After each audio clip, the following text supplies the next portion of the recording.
Pred mesiacom som vydal recenziu na nové cinema sklá od značky Seven Artisans, no a do komentáru mi týpek napísal toto. A ja som sa rozhodol, že keď to niekto napíše, prečo tieto sklá neotestovať.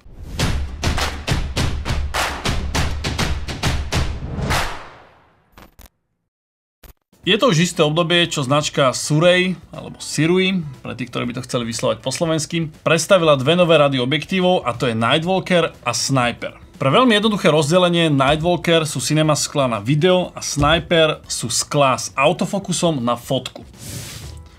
To, čo v tom balení máte, okrem týchto krásnych taštičiek na vaše objektívy. Povedal si krásnych. To nevadí, čo som povedal, je to v poriadku, všetci to pochopili. Sú v podstate tieto dve sklá. Keďže ja nie som fotograf, tak iba veľmi skrátke o tejto sérii Sniper. Nájdete tam 3 ohniskové vzdialenosti, 23, 33 a 56. Canon, Sony, Fuji, M4 III, v podstate všetky dostupné mounty, ktoré sa na trhu používajú. A keďže má toto sklo autofokus, máte tu USB-C na nejaké dodatočné aktualizácie. To, čo sa ľuďom veľmi páčilo pri týchto sklách, je ich clona. Na všetkých objektívoch tejto rady máte clonu f1,2, čo je však super číslo, ale ako si povieme neskôr v tomto videu, nie je to jediný parameter, na základe ktorého si máte vybrať vaše sklo. Čo sa týka ceny týchto skiel, tak za každé jedno sa hýbete na úrovni 370 €. Záleží veľmi, že na ktorom e-shope to pozeráte. Ak to chcete na mojom obľúbenom e-shope Focus Nordic, tak to máte v popise. Teraz si môžete pozrieť pár fotiek, ktoré sa na toto sklo robili v noci. Mám tu Fuji mount, čiže to bolo na Fujinu X-H2S. A je to naozaj iba taká veľmi jednoduchá ukážka, aby ste si vedeli predstaviť, že vďaka tej clone, čo všetko v podstate môžete aj v noci odfotiť. Samozrejme bez žiadneho prídavného osvetlenia, čiže to, čo to okolie ponúklo, tak to som sa snažil zachytiť. Prejdeme teraz na tú dôležitejšiu časť videa, a to je tento objektív Sirui Nightwalker. Už si myslím, že aj z názve pochopiteľné, že bude to pravdepodobne sklo, ktoré bude mať dobre svetelné podmienky. Ja v tomto konkrétnom modeli mám 16 mm ohniskovú vzdialenosť a toto sú objektívy, ktoré sú robené na Super 35-kový čip. Pre veľmi jednoduché porovnanie máte M4 III čip, následne na to máte Super 35, alebo teda APS-C, čo je v prípade týchto objektívov, a potom máte ešte väčší čip, ktorý je full frame. Sú samozrejme aj nejaké nad tým a teda, ale to sú také tri najpoužívanejšie. Tieto sklá vedia fungovať na M4 III čipoch, na Super 35-kových čipoch, alebo teda APS-C-čkových, a v drvivej väčšine prípadov vedia fungovať aj na full frameoch, pretože v podstate takmer každý foťák má možnosť si váš full frameový čip kropnúť na Super 35. Čiže tieto sklá sú v podstate použiteľné na čomkoľvek. Aj vďaka tomu, že sa to vyrába na všetky možné mounty, Sony, Fuji, Canon a teda. Myslím, že iba Nikon to nemalo. Myslím, že iba Nikon Z-mount tam nie je. Samotné telo je celokovové a hybete sa na úrovni 580 gramov, čo si myslím, že je úplne priateľná váha a nemal by byť najmenší problém ani pri fungovaní, dajme tomu na gimbale. Veľmi jednoducho sa to vyváži. Toto mám 16 mm, máte potom 24 mm, 35, 55 a 75. Pozdĺž celej tejto série máte clonu T2,1. Veľmi podstatný rozdiel oproti F-kovej clone 2,1 je to, že F číslo nám znamená, že do akej miery máme otvorený ten clonový prstenec. T-čková clona 2,1 je reálne nameraná hodnota svetla, ktorá prechádza na váš čip. Reálne, ak by ste mali nasvietenú celú vašu scénu a z toho širokého 16 mm objektívu si chcete dať, dajme tomu 35, tak nemusíte to presvedcovať, pretože svetelné podmienky vám vďaka tejto clone T-čkovej ostávajú. Niekomu by mohlo prísť, že 16 mm je naozaj široké sklo, avšak je to pri čipe Super 35. Full frameový ekvivalent tohto je 24 mm.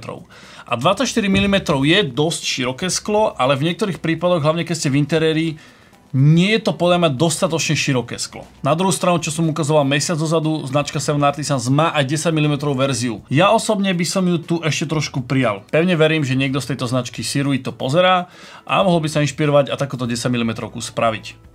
A tam by to bola podľa mňa mega výzva, ak by tam vedela byť T1,2 clona. Dôvod, prečo ja robím toto video, je v podstate podľa mňa aj dôvod, prečo mi týpek napísal ten komentár, ktorý napísal, je, že ľudia v drvivej väčšine pozerajú na jeden jediný parameter toho objektívu, a to je clona. Pretože čím je tá clona nižšia, ako v tomto prípade T1,2, tak to pozadie je viac také rozmazané, vyzerá to viac tak filmovo a toto. Vo finále nie je to úplná pravda. Všetko má samozrejme svoje plusy a minusy a to je v prípade tohto skla. Len taká malá zaujímavosť, drvivá väčšina filmov sa točila na štvorkovej clone. Čiže je pekné tú 1.2 tu mať, ale v podstate ten, neviem to, že štandard, ale to najpoužívanejšie sa približujete k tej štvorkovej clone. Aj toto video ja v podstate točím na F4. Poďme teraz reálne otestovať, čo z tohto objektívu lezie. Budeme sa venovať 6 kategóriám tohto objektívu. To je ostrosť, focus breathing, chromatická aberácia, farby, flare a cena. Čo sa týka samotnej ostrosti, tak tento objektív, keďže je tak extrémne svetelný, tak trpí pri tom plnom otvorení clony na niektoré neostré časti toho záberu. Ak si ten objektív nastavíte na vyššiu clonu, tak tam s tým záberom nie je absolútne žiaden problém. Je to výborne ostré, ten objektív ponúka to, čo si myslím, že by mal. Avšak treba brať do úvahy, že pri tej 1.2 clone tam strácate na tom zábere trošku ostrosť.